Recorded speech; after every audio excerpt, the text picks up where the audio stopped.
I'm sitting here with a delegation from Brazil, an extremely important country in South America that's strategically important to the United States. I'm sitting here with Eduardo, who I'm a big admirer of, who can literally hold a rally of hundreds of thousands of people because of his influence, because of what he represents in that country.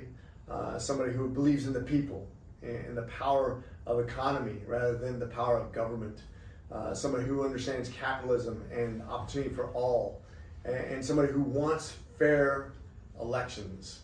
We know that that represents in that region, in the Western Hemisphere, someone who I believe his father will win in a fair election.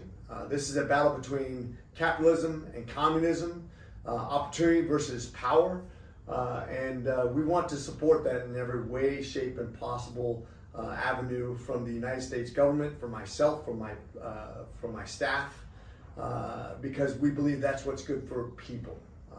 The inalienable rights that God has given us to succeed, that I believe that you and your father represent, and we'll do whatever we can to make that happen.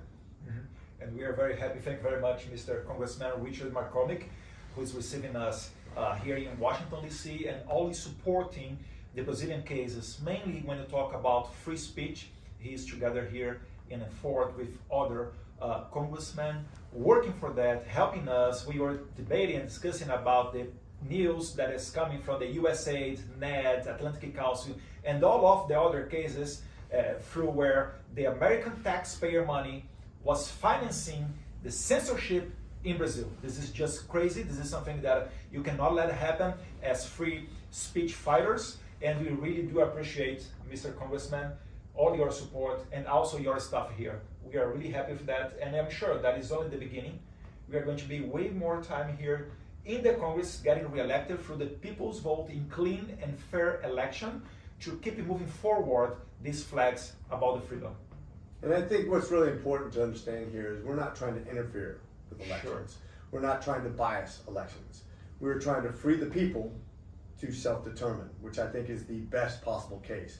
When you have a government that becomes too powerful, that becomes too biased, that wants to invest in their power rather than the power of the people, that's bad for everyone. And we just believe in fair, honest elections like you're talking about, something you have accountability with, and something that I think would benefit people of this entire Western Hemisphere. And I'm excited about the future if Brazil can get to that point where they're not holding back fairness. You saw what happened in America recently when we had the same kind of challenges, the almost identical challenges with Yes. President Trump.